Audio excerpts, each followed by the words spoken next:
Hello and welcome back to WotY Book 5 Part 2. I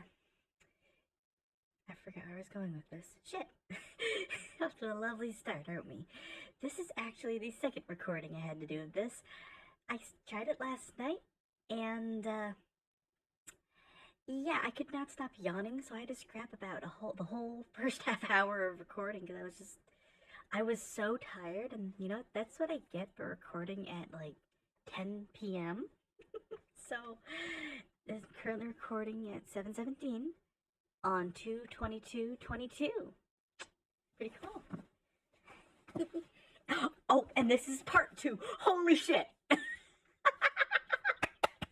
Oh, that was completely by accident. I promise you. Oh, wow. Oh, and you know what the first word of this part is? Well, time for you to find out. Let's begin. 2 hours earlier, after parting ways with Usoko, Nonami and the rest of the team had made their way to Emiko's uncle's arcade. It had been a while since any of them had last visited, and everyone was excited to play some games. Along the way, they'd met up with Junji, who had just gotten off his shift at the game store, and was excited to see his fiancée. Their wedding date was a week out, and the two were trying to squeeze as much into the time they had left as they could before they were Mr. and Mrs. Kagari. Junji had opted to take Hyoka's last name rather than the other way around, as he wasn't on good terms with his own family, to put it lightly. Upon arriving, the group was also met by Hitomi Kobayashi, Rei's wife, who currently had dyed her hair a vivid purple color and was styled in a more regal cut. She'd just gotten off filming for a tokusatsu series where she played the villainous Queen Apocalyptica, a role Hitomi embraced with gusto. Thus why her hair was the way it was. Briefly, Sarah had joked how she wouldn't be half surprised if her own estranged husband showed up, though fortunately for her, and likely him as well, the universe decided not to test her little provocation. Also, I just realized I did not point out the new background image using their Book 5 redesigns for, Emiko, Usoko, Nanami, and Rei. Well, Sarah and Hyoka they haven't changed. Sorry. Anyway, moving on. Continuing. It's like so good to see you all, smiled Hitomi, looping her arm around Rei's. I've been so busy with the show that I hardly get any time to myself anymore. I come home and plop straight to bed. Yuck! I don't know. You'd still find time for... The grinning face of Rei was covered by Hitomi's hands as the gal started making la la la la la la la la la sounds to cover up whatever it was Rei was going to say. Everyone got a good laugh out of that, even Rei. Once inside, the group dispersed quickly, with the two couples going their own ways, Sarah accompanying the Kagaris, leaving only Nonami and Emiko behind to converse. Rematch? Asked the vampire, eyeing up the blue oni a whole head and a half taller than she. On what? Replied Emiko before clucking once in realization. On skee-ball? Oh, surely you jest, you say? Our tie before was an absolute fluke, and we both know it. The sheer look of fiery determination in Nonami's blue eyes caused Emiko's tone to change then. You're serious, aren't you?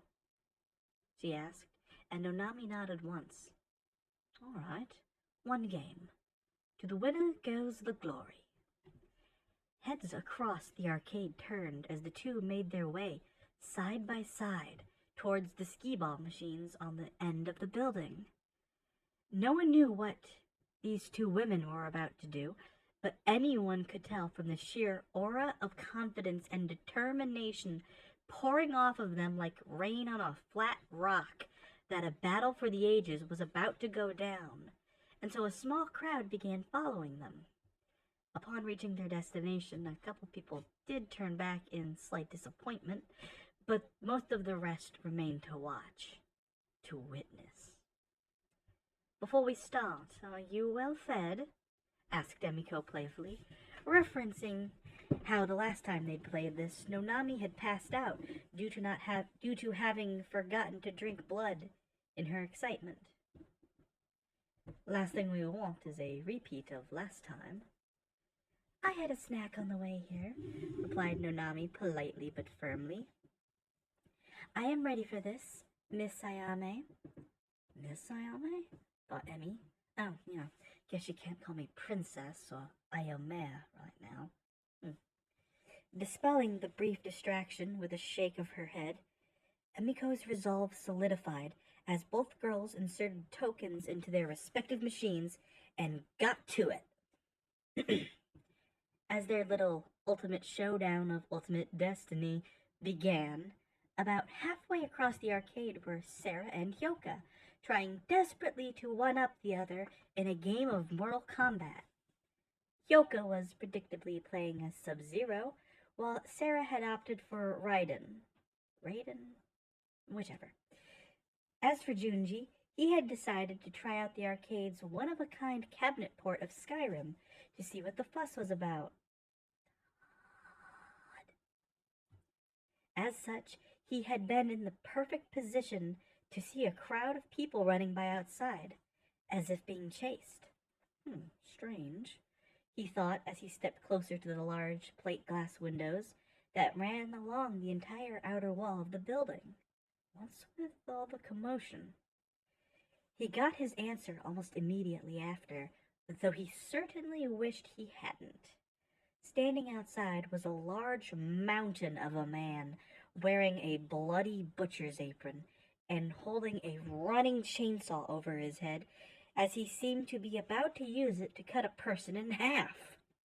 Without thinking, Junji called for Hyoka briefly before drawing his pocket knife and charging at the man. Before the maniac could swing his weapon down, he saw the not-so-intimidating figure of Junji sprinting towards him, the young man's glasses nearly falling from his face as he brandished a knife that probably wasn't even deep enough to cut through this burly man's skin. He laughed, a cruel and insane sound, and began swinging the chainsaw at Junji, who, to his credit, was doing a fairly good job dodging. Those gymnastics lessons he took as a kid were definitely paying off today. Now that he could get a closer look, he realized that what at first had seemed to be a mass of deformed facial skin was actually a mask that had clearly been made from someone else's face. Something about the guy seemed vaguely familiar to Junji, but he wasn't exactly able to dedicate much thinking power to it as he continued to deftly dodge the lethal chainsaw blows. If even just one of them connected, Junji knew he'd be joining his fiancée as a spirit a lot sooner than he'd hoped. Finally, after what felt like an eternity, but was probably maybe 30 seconds, if that, he heard the familiar and oh so welcoming voice of Hyoka ordering the chainsaw maniac to stand down, or she'd shoot. Though still in her human disguise, the Yuki-onna had manifested her elemental weapon, a twin-barreled Glock that fired water and ice rounds that she had jokingly dubbed Frieza. In the space of a heartbeat, a new figure shot out from behind the man and sent a flying kick upside his head with military-grade combat boots, sending him crashing into the ground unconscious. "Thanks for the opening," called the mystery woman, adjusting her ebon hair out of her face and crushing the chainsaw with one powerful stomp of her steel-soled boots. Her skin was darker in color, similar to Hitomi's, only natural. And her hair was incredibly long, almost to her feet, and black as night, save for the tips, which were bright orange, and bangs that covered one of her iridescent yellow eyes. I tried to show that. Sorry. I realize if you're listening to this, you can't even see this right now, but anyway.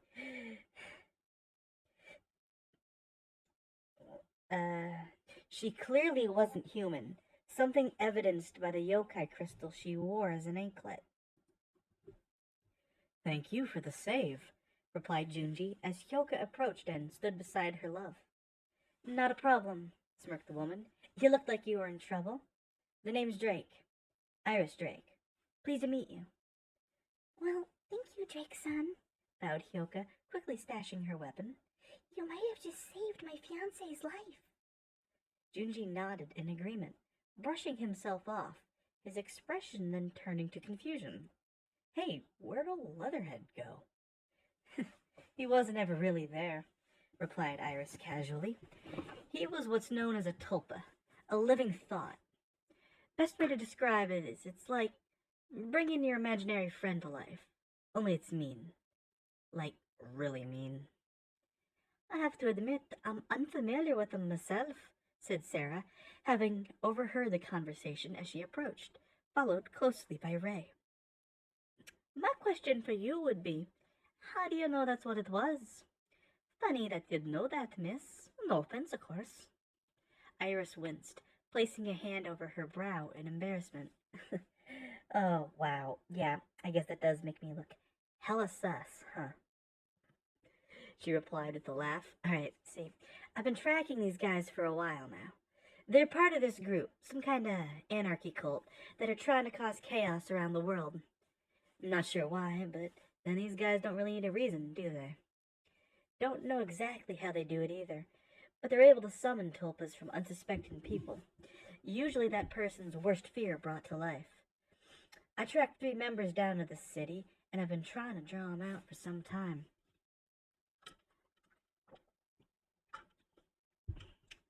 She eyed the Gardner ID, halfway sticking out of Hyoka's purse.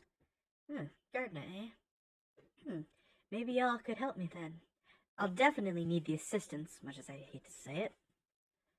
Sarah moved between Hyoka and Iris, giving the taller woman a firm look over. "Soon as we know you're on the up and up, lass," declared the Banshee. "Can't just bring anyone into Gardner these days, you see. I'll call Lydia, see if we can meet some place secure to discuss these, tulpies, you called them?" "Tulpas," replied Iris, stretching out and taking a seat on a nearby bench. "And sure, go ahead, whatever you need. I'm not going anywhere." Sarah stepped back from the newcomer for a moment and turned to Ray, whispering, "Kobayashi, can you get Nanami for me?" The Oni nodded before making her way back into the arcade. Back inside, both Emiko and Nonami were on their 5th game in a row, all prior rounds having tied scores of 900 each. The crowd they'd gathered was practically foaming at the mouth by now, and a clear divide had been formed, with an almost even number of supporters for either Emiko or Nonami backing their chosen gamer and cheering her on. "I'll admit, I'm impressed, you say," declared Emiko. "You're keeping up with me quite well. At this rate, we may go on all day." As they finished that game with yet another tie, Nonami noticed the burly figure of Rei pushing her way through the crowd. "Kobayashi-kun," she called out. "Is everything all right?" The crowd parted to allow Rei through, and upon arrival the Oni shook her head in a negative, but motioned discreetly that it was something that couldn't be discussed around humans. "Looks like we have to cut our duel short, Emiko," sighed Nonami, as the crowd groaned in disappointment. Outside, with everyone now together, Iris explained everything she'd just told Sarah and the others. Nonami at least seemed aware of what a tulpa was, though her reaction to hearing about there being tulpa makers in Fumizaki had her immediately worried. Where was I? She had actually fought a powerful tulpa once, one that achieved permanence in reality through sheer force of will. It had been almost impossible to defeat, though In the end, herself and Elizabeth had managed to catch it in a barbed wire net and dice it. It hadn't been killed, of course. Being a sentient, thought-based life form made that nigh impossible. Be gone, thought. But it was unable to reform, at least. The last she'd heard, the pieces were still being analyzed to this day to see what could be learned from its biology. How is it you came upon this knowledge? Asked Nonami, once Iris had finished speaking. This cult, what is it you call it? Megali Anarchia? I admit I am unfamiliar with such a group. I've been after these guys for a time now, responded Iris. I'm a gargoyle, and for the past 600 years I'd been guarding Notre Dame Cathedral in Paris. These guys are the ones who caused the fire a couple years ago, and on my watch. Killed most of my kin. Ever since, I swore vengeance, and trust me, gargoyles are good at getting vengeance. Nonami nodded, taking the information in. Everything Iris was saying did line up with information she was privy to, though she still felt the woman was holding something back. Could you help us identify the individuals creating the tulpas? She asked. Gardner doesn't take too kindly to vigilante action, but if you're actively working with us, we'll be able to help you better. I haven't seen their faces, admitted Iris, but I have their scent. I'm no werewolf, but I could probably pick them out of a small crowd based on that alone. Then I'll ask you to come with us to headquarters, stated Nonami. We'll work out the details there and get you official. Time for a sip. Halfway across town, Usoko and Lydia were exiting the ice cream parlor, having had their fill for today. While Usoko had always preferred pastries like cake to ice cream, that didn't mean she was going to turn down the free stuff when Lydia offered. As they emerged back onto the street, Usoko briefly contemplated her next move with chronomancy. She knew she couldn't keep testing on herself much longer, as she had been the last couple of months.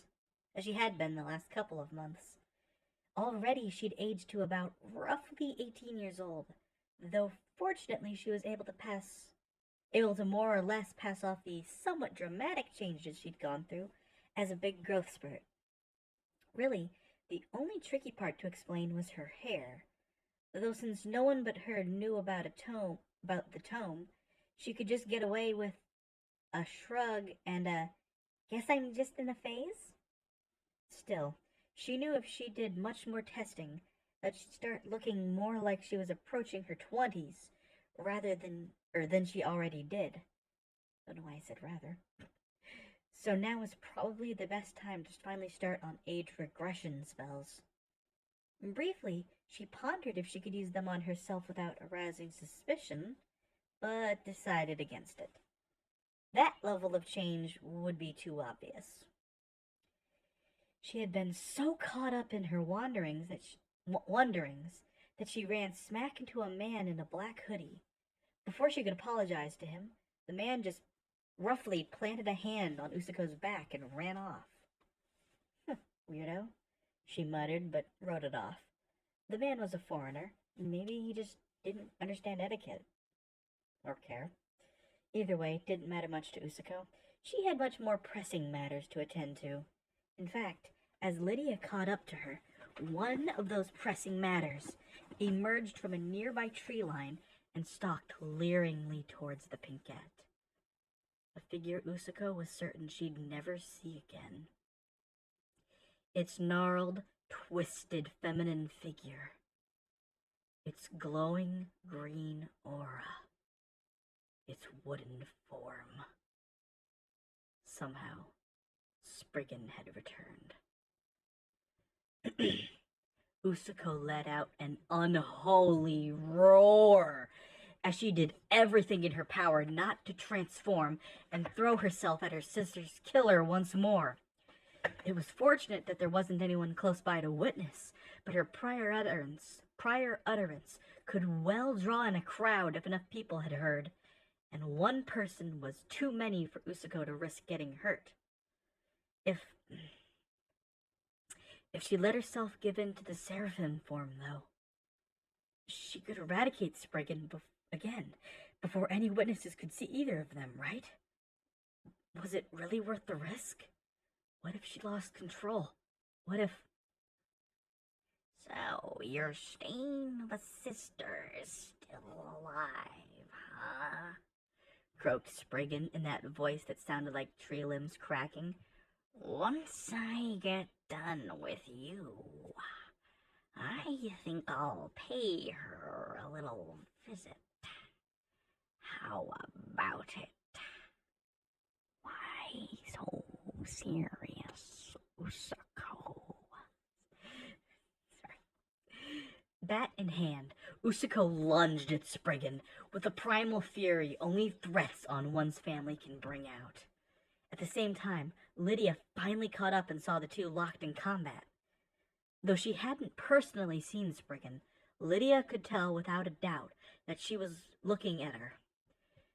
The tree woman looked every bit as Usoko and Elizabeth had described her in their respective debriefings, and Lydia found herself wondering just how this could be possible.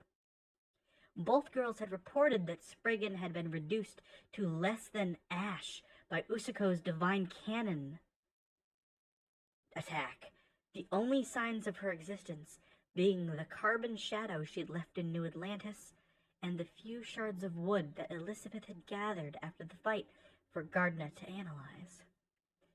She knew natural Spriggans were resilient, able to regenerate from near-fatal wounds rather quickly by sapping the soil beneath them for nutrients. But that required the body to be more or less intact, save for maybe a limb or two. Regenerating from what was practically splinters should have been impossible. Yet this particular Spriggan was certainly different from the natural kind. So who knew what unknown abilities it might have? One thing was for certain, and that was that Usoko was practically feral with rage, as her hair would flicker gold and back, resembling a faulty TV with spotty reception. "Usoko!" cried Lydia, cupping her hands over her mouth. "Use your head and think for a second. That can't be Spriggan. You killed her. This has to be some sort of illusion or something. Snap out of it. You're better than this."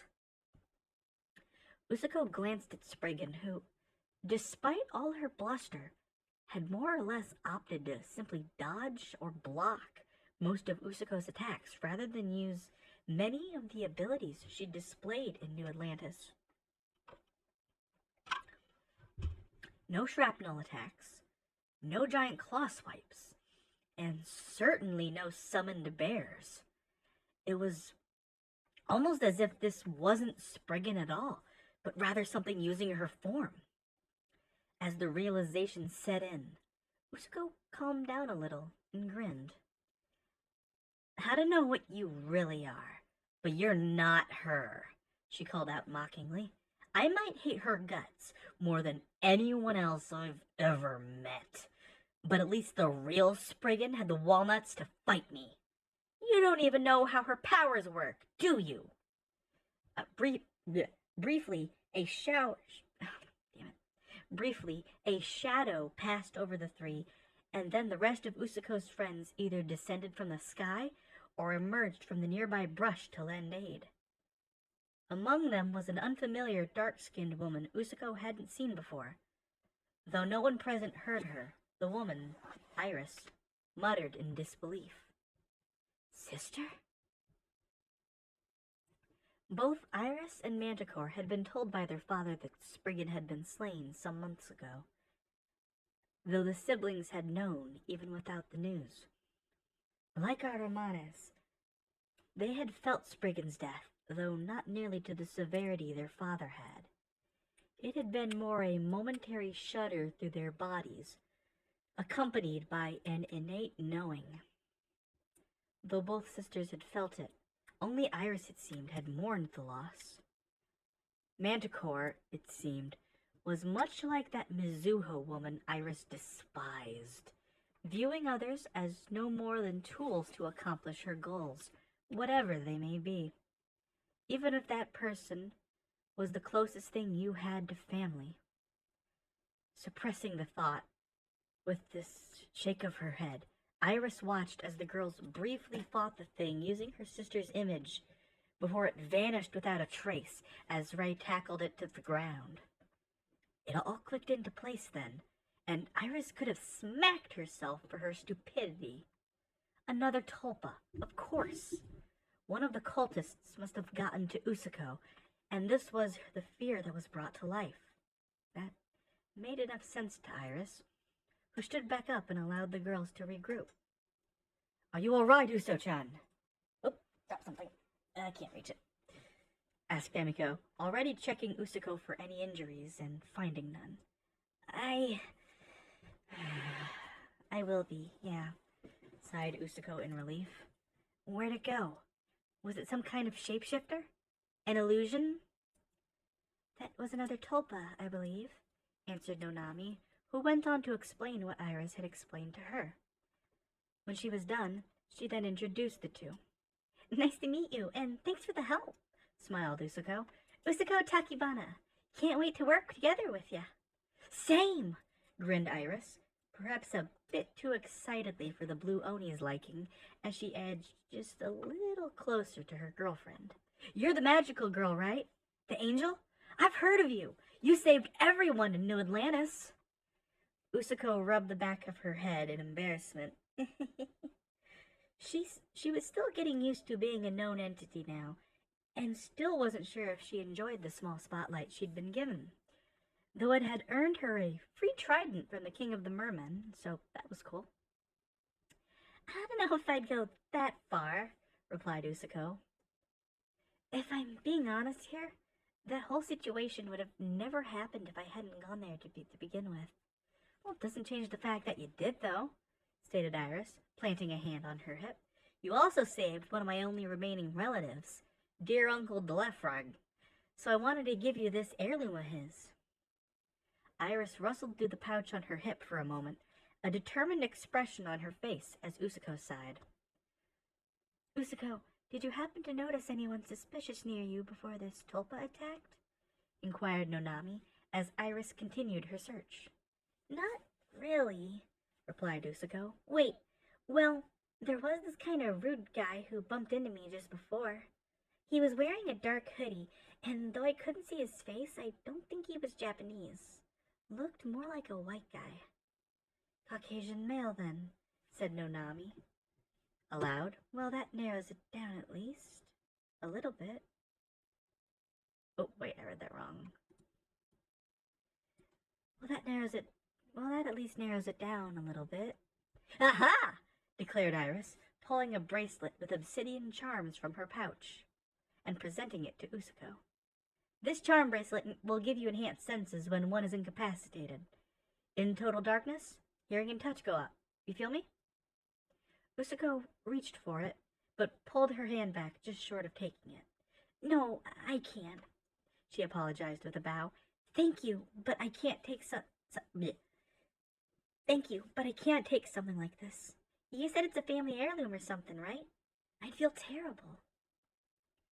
Not wanting to push the issue, as she didn't want to make Usoko suspicious of her true motives, Iris instead bowed back and placed the bracelet back in her pouch. There'd be other opportunities to accomplish her goal, Iris knew. Besides, it might be best that she wait until this cult was dealt with first. The backstory she'd given Nonami and the rest may have been false, but the threat this group posed wasn't.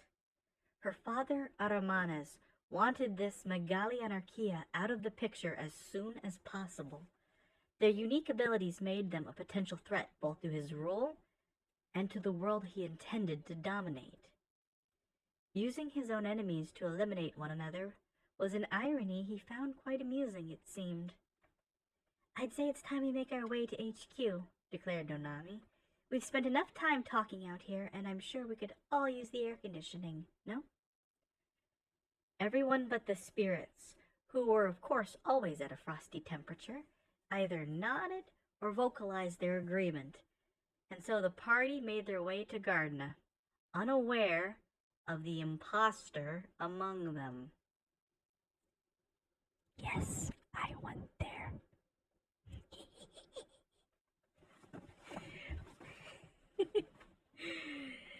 Oh. If you unsubscribe now, I don't blame you. I'm not sorry in the slightest. Now, for those who are still here, let's continue, shall we? Over the next several days, more and more reports of monsters and psychos came across Modred's desk, and the knight was about ready to jump on her own sword from the sheer frustration. If it wasn't a hockey mask wearing, machete wielding freak slashing at people by Lake Tahoe, it was a scar-faced, knife-gloved, turtleneck wearing ghost man chasing teenagers down alleys and streets near Vakama Bakery. Can you tell I like Bionicle? Every time she would send agents to investigate, they came back with the same story. Nothing there, and no sign anything ever had been. When the most recent incident finally came across her desk, a group of girls who'd been accosted... When the most recent incident finally came across her desk, a group of girls who'd been accosted by something they could only describe as the Shape, with a physical description resembling yet another famous movie slasher, she'd finally had all she could manage. Planting both hands firmly on the underside of her desk, she simultaneously lifted and pushed the desk away from her, sending it flipping across the room to land inches away from an opening door. In walked Lydia a few seconds later, eyeing the desk whose contents now littered the floor of her office. You really need to work on that temper, she sighed. Anyway, we have some good news. A couple bits, actually. Oh, thank God, groaned Modred, already working on cleaning up the papers and other office debris that had gone flying from her desk. What is it? Firstly, Nanami and Christina believe they've located the living quarters of one of our suspects. She had Christina track the faint scent left on Usoko's shirt when the guy touched her, and it led her to a nearby apartment building. In fact, by now an agent should have infiltrated the place and begun questioning him. If all goes well, we'll have a big break in this case by sundown. Wonderful, sighed Modred, and Lydia could almost see the stress melting from her friend's face. What's the other bit of good news? Your brother's in town. Modred shrieked bloody murder. Bloody murder, bloody murder. After a moment, once the ringing in Lydia's sensitive feline ears had subsided, she looked over at Modred, who seemed to be incredibly shaken up by what should have been great news. The Pendragon siblings were known to be very close. Of course, being twins definitely contributed to that. From the time they could walk, they almost always stuck together, working as a team and training side by side to become the next leader of Gardena. It had been their hope that when their father, Arthur the Ninth, passed the mantle down, that he would pass it to both of them. That hadn't been the case, though Modred was sure to place her brother in a high spot worthy of his skill. They had made a deal then, that if Modred got to the point where she couldn't accomplish her duties as leader, that she'd step aside and allow him to try. The fact that Mordred was coming now meant that he would see the state Modred was in, and while he wasn't likely to attempt a coup of any sort, Modred was too ashamed of the current state to let her brother see it. That, and with her prior treatment of Elizabeth from when the Dhampir had been imprisoned, kept on file. Son to my home, stammered Modred. Do something, please. He can't see this mess. God's above, it's bloody terrible here. It's not that bad, sighed Lydia, rolling her eyes. We're after something that isn't exactly quantifiable here. It's not like we messed up catching a rogue Bakaneko. Oh, wait, scratch that. I forgot about the Ichigo incident. Modred roared pathetically, curling into a ball on the floor. Maybe if I shrink down to a speck, you'll think I'm out of town. What? Both women looked to the door, where stood a man in a blue suit with gold epaulets, long silver blonde hair down to his mid-back, and the same piercing blue eyes as Modred. Though their physiques differed, one look at the man's face told you that if anyone on Earth was Modred's twin brother, it was he, Mordred Leo Pendragon. Ah, brother, stammered Modred, getting up off the floor and affecting a more mature and official stance. It is good to see you, despite my reaction. Sorry, we're just in a very stressful time right now, as you can imagine. The man nodded, his stoic expression melting into one of pure joy. It's been far too long, Moddy. I've not heard from you in... My word, has it been over 2 years now? Time certainly does fly anymore. And Lydia, good to see you as well. Best of luck with the baby. Though both siblings spoke in an English accent, Mordred, it seemed, preferred a more cultured and regal tone when compared to the borderline Cockney accent of his sister. Anyway, he continued, reaching into his suit and pulling out a file. On my way up, one of your assistants gave me this to hand off to you, sister. Mordred accepted the manila envelope and opened it, giving the contents first a cursory glance, followed by a more in-depth reading when she saw the words "suspect apprehended" and "tulpa" near each other. I got one of the bastards! Oh, thank God! She sighed, practically melting into a chair. Oh, just 2 to go. I hate to tell you this, but we don't know how many there are, Mordred, stated Lydia. We assume there's only 3 because of what Irish Drake told us, but it's entirely possible there's more that could have arrived before or after she got here. I swear to God I will break out the spray bottle, warned Mordred, half-jokingly. Anyway, if he's here now, we can start extracting info from him. Group size, membership, how they do it. She turned to look at Lydia. Make sure we do everything short of what we legally can to get that intel. I will not allow this chaos to continue. It must be snuffed out here and now. Lydia could tell that Mordred had begun putting on something of a show for Mordred, and that the other Pendragon sibling knew it, but apparently was wise enough to keep his mouth shut. My, you've certainly taken control here, sister, he commented. I thought this was Miss Cecily Nakamoto's branch, was it not? Though officially in charge, my sister tends to leave most of the decision-making to me, answered Lydia with a cough. And given my current state, I felt giving Mordred partial responsibility for my duties was a wise idea, to which she agreed. Oh, of course, replied Mordred curtly. Now then, perhaps it's high time we go and meet our new friend. Hold on a second. The trio then left the office, Lydia briefly informing Aru of their destination, and made the somewhat lengthy trek to the high-security wing of Gardena. Completely rebuilt now, as was the rest of the building, both inside and out. This part of Gardena was home to more than a few faces Lydia wished not to see. One in particular, whose cell they had no choice but to pass by on their way to the cultist, Lydia absolutely dreaded. Lydia, is that you? Mewed a cold, southern-accented female voice, affecting an air of friendliness. Either you've been packing away more beef than Hormel, or I'm about to have another grandchild. Tell me, how are Carissa and Clarissa these days? The middle-aged, somewhat battle-scarred woman approached the bars. One slight blue hair, now nearly gray, leering contently at Lydia, her daughter.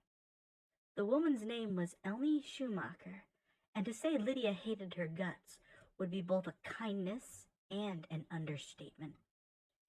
She had been part of Nonami's original team back in the 80s, when the vampire had gone by Mayumi Sarazawa, and even in those early days, she showed some serious red flags, such as manic giggling while swinging her katana through anything even remotely aggressive towards her, and a particular interest in disassembling live animals. After one particularly rough mission, where the group of 5 had to fight an entire militia group on their own, Elizabeth had found a box containing several severed fingers from the defeated in Elnie's room, and the cat girl was then dishonorably discharged. The only reason she hadn't been arrested on the spot was the blackmail material she held over the then current Gardner commander. They would later come to regret the decision. Several years went by, and she attempted to use her own daughters, Lydia and Cecily, to exact revenge. only for Nonami and a teenaged Madrid to convince the elder Schumacher sibling the younger Schumacher sibling, that her mother was the one in the wrong. The two had been trained practically from birth to be assassins of nearly unparalleled skill. The lessons had been beyond what any creature of their age should have dealt with, and the experience left poor Cecily mentally scarred to this day. Their first task had been the assassination of the same Gardner commander, who the girls wouldn't find out till much later was their father. It was during their botched escape, perhaps one Elnie never even bothered to ensure for them, that Nonami and Madrid had caught up to them and convinced the cats to surrender and aid them. It was easy enough to capture Elnie. She hadn't even bothered to put up a fight, though her daughters were quick to denounce her, taking on the last name Nekomoto to further distance themselves from her. In time, Cecily was even given her father's position due to an ancient edict from the early days of the organization, wherein leadership be passed to a child who slays their parent in combat. It, of course, took a long time for many of the Gardner staff to trust the two cats, but now there was hardly a soul present who wouldn't trust Lydia with their life. "Don't you ever speak their names to me," growled Lydia darkly, her ears flat against her scalp as every hair on her body bristled in anger. "You're not their grandmother. You're not my mother.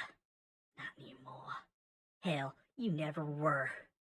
"I'll always be your mother, dear Lydia," said Elnie, feigning sadness and pain in her voice, which dropped completely in her next words, becoming mocking purrs.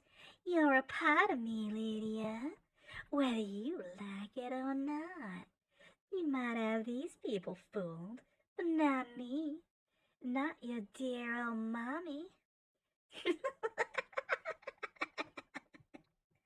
Her cackling could be heard echoing all the way down the hall as the three arrived in front of the same maximum security cell Elizabeth Kosaka had been kept in months prior. The interior was no different now, save for the new floor, a result of Nonami's brief scrap with the Arachne, which now occupied a cell not too far away, and its occupant. He wore a simple red and black hoodie, jeans, and a red baseball cap under his hood. He was Caucasian, with brown hair and green eyes, and clearly didn't speak Japanese at all. Fortunately, all three of his current interrogators were quite fluent in English. Just outside the cell stood Setsuka, arms crossed and brow furrowed, beige hair in a tight bun. She was in her human form for now, but Lydia liked keeping her around for interrogations. After all, as the saying goes, everybody's a gangster till the wereshark shows up, or something like that. We've tried squeezing what info we can out of him, said Setsuka. We found evidence in his apartment that leads to at least 2 others in his cell, as our intel suggested, but we're trying to get names, but it's hard. Leave it to me, smiled Lydia in a most terrifying way.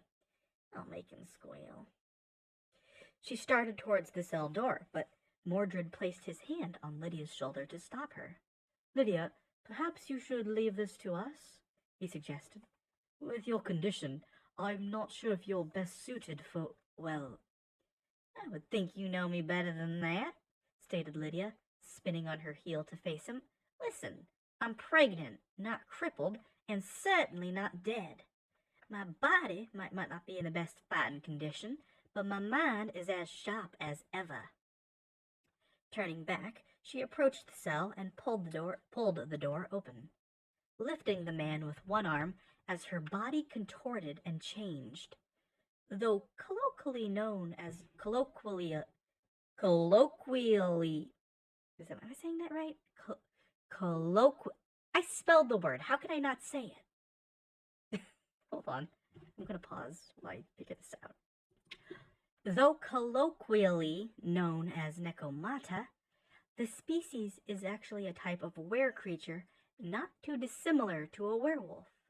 Only, while someone like Christina would become far more wolfish than humanoid in appearance, Lydia took on a very anthropomorphic cat look, with fine purple-black hair covering her body from ear-tip to tail.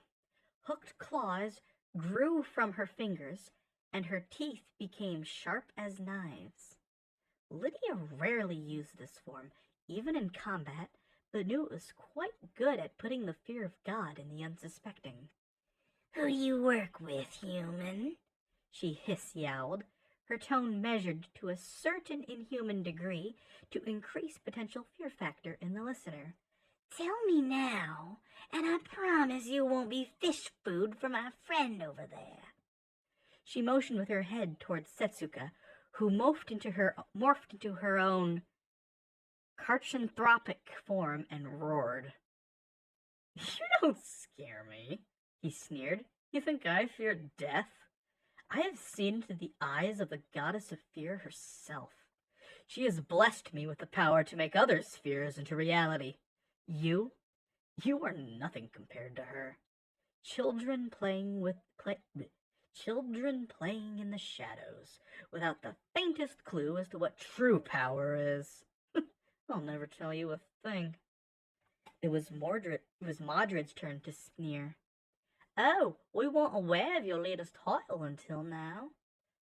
Goddess of Fear, you say? Well, that certainly narrows it down quite a lot, doesn't it, Lydia? It certainly does, replied Lydia, letting the guy go, watching him slide down the wall. In fact, I'd say to the point, we can probably make a move tonight.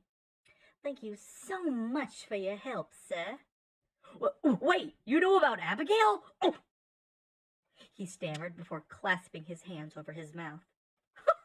We certainly do now, laughed Modred. Here, let me try that again. We certainly do now, laughed Modred mockingly as the two strolled out, leaving the panicked cultist behind, rocking on the floor in the fetal position. In truth, the name Abigail wasn't much to go off of, but Lydia was certain they could find someone using the name easily enough.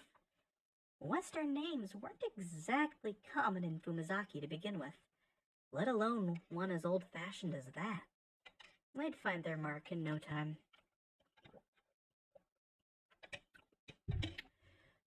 Usoko had been on her way to Hyoka's wedding rehearsal at 6:30 sharp, as she'd been reminded countless times in the last couple of days, and was still running late. It was already close to 6 p.m., and she was barely halfway there. Thinking fast, she ducked into an alley she wouldn't normally have, but considering it was a definite shortcut, she had no choice.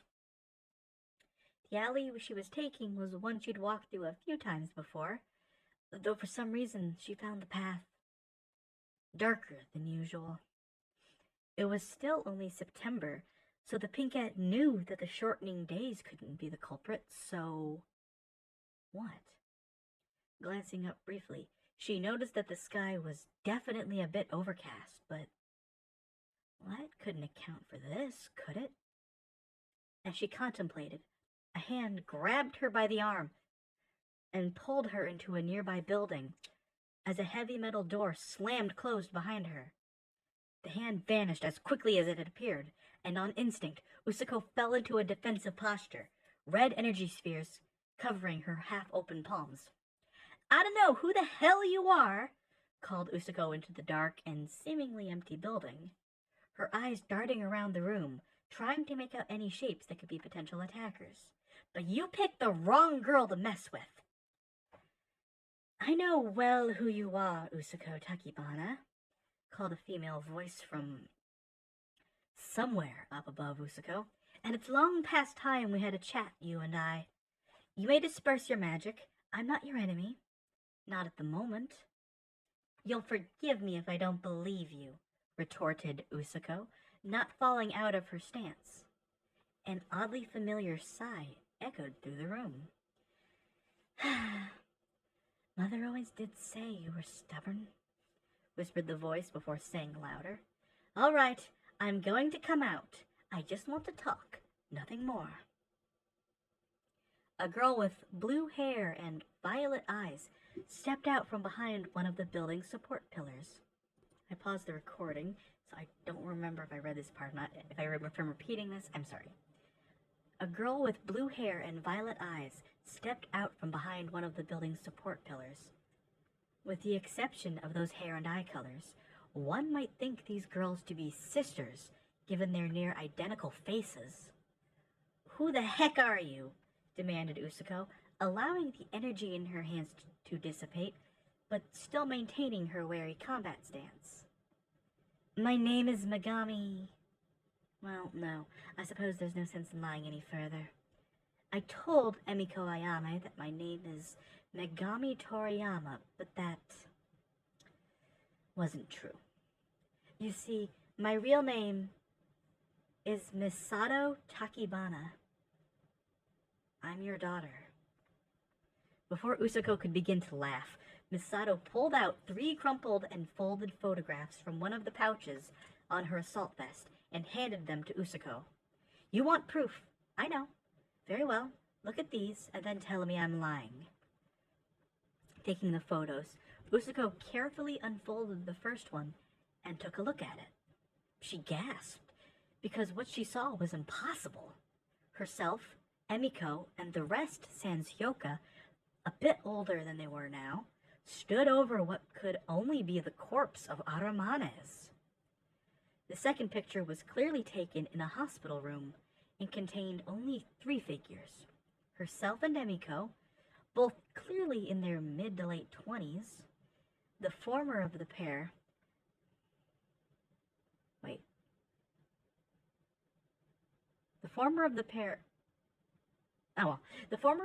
laying in a hospital bed as the latter cradled her. The Usako in the picture was holding a newborn baby, one with faintly pale blue skin, a tuft of light-colored hair, and one rounded nub on her forehead. The final picture was perhaps the most unsettling. It was Emiko, wheelchair-bound and down a leg. She looked much the worse for wear, and looked to be in her mid-40s or even older. Next to her was the girl calling herself Usako's daughter. Both were clearly trying to put on a happy face for the camera, but it was clear that whatever moment was captured here was bittersweet indeed. "All right, maybe let's say I want to believe you," said Usako, her voice shaking from the revelation. "What do you want with me? If you're from the future..." "Oh, did I die? I did, didn't I?" "No, though if I'm being truly honest, I wish she had," replied Misato. "You see, as hard as You see, as hard to believe as it might seem right now, in my future, you became the undisputed ruler of the world. Through the use of your powers, you sought to create a world where no one had to suffer and where humans and monsters could live in harmony. At first, a lot of people were behind you. But by the time Aunt Nanami found out you were consolidating power to create a dictatorship, it was too late. The government said she'd been killed. The government said she'd been assassinated, but everyone knew better. You killed her to keep her from talking. Misato pulled her gun out and aimed it squarely at Usoko. Usoko stepped back defensively, but Misato shook her head, holstering it once more. To make a long story short for now, I came back to stop you. Originally, I was just going to kill you, nip the issue in the bud before it could get out of hand. But then I heard about Aunt Kuriko. You brought her back to life. In my time, it was your failure to bring her back that prompted it all. I knew when I heard that there was a chance. See, I know the you I'm talking to hasn't done the terrible things the you in my time had. You still have a chance to do the right thing. I want you to become the mom I remember from my childhood, and not the one who would kill her friends and maim the love of her life just to fulfill her own desires. All this information was becoming too much for Usoko to wrap her head around. She became a tyrant? She killed Nonami? She and Emiko had a kid? First question, stammered Usoko. How do you even exist? I mean, yeah, how? Emmy and I are both girls. How does that... Emmy and I are both cis girls. How does that work? There are major advances in bioengineering in the next decade or so that make same-sex procreation viable. Not what you're thinking. Trust me, it just works. Misato placed her hands on her hips in the same way Usoko had seen Emiko do 1,000 times before throughout their childhood together. What other questions do you have? I want to know what I did to become what I did, said Usoko. I don't want that to happen. So tell me how I can avoid it. I'm not an idiot, chortled Misato. How do I know you're not just going to use this information to start your conquest all over again? You said it yourself, shrugged Usoko. The reason I did all that was Kuriko, right? Because I failed to save her back then? Well, I did this time. And I want to make sure that terrible future you described doesn't come to pass.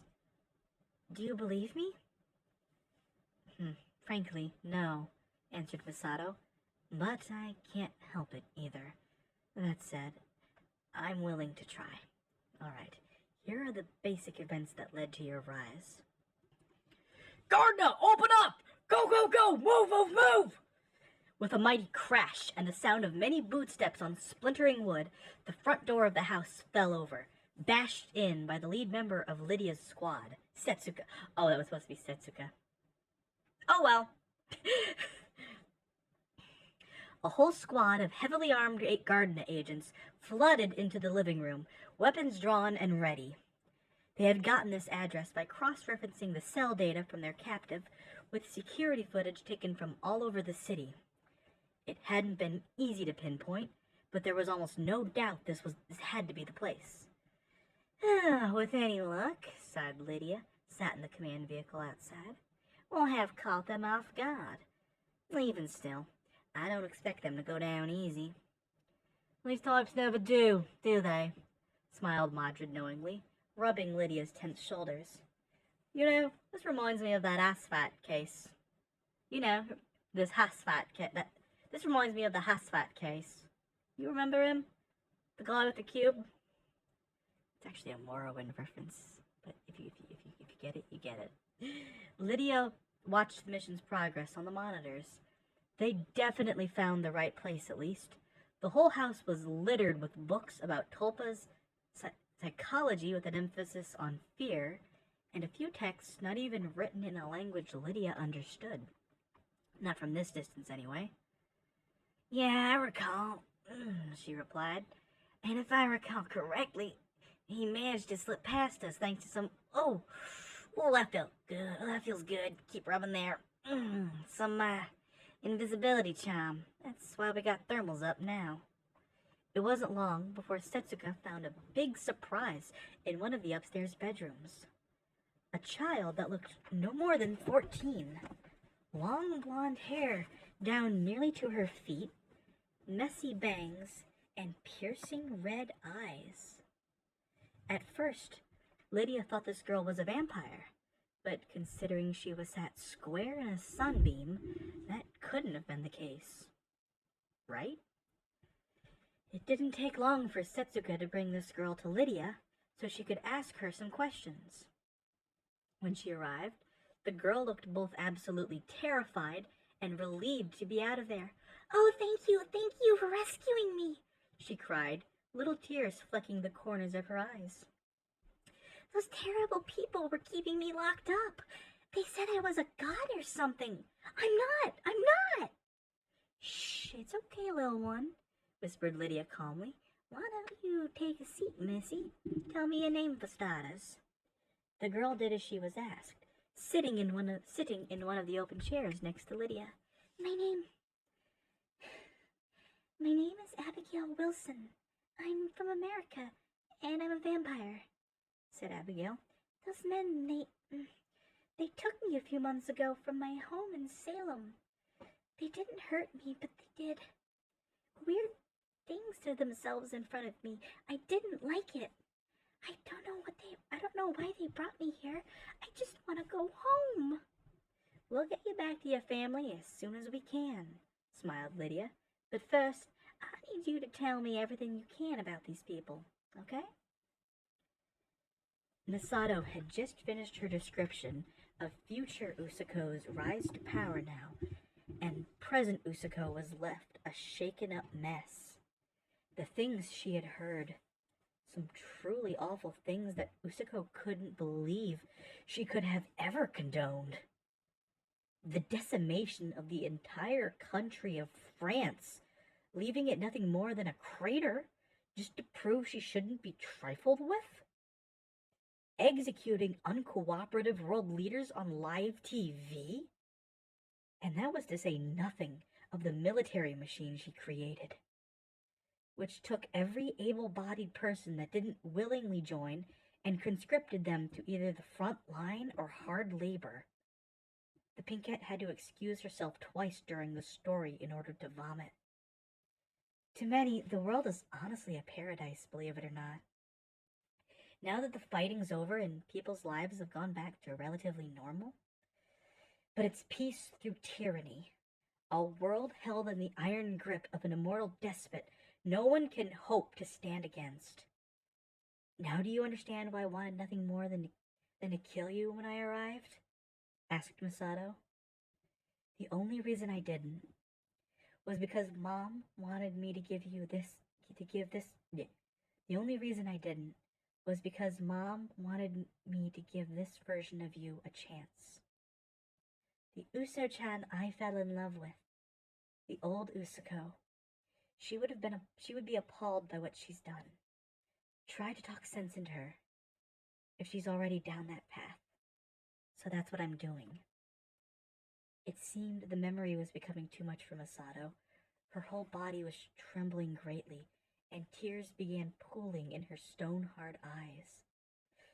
I knew this was always a one-way trip.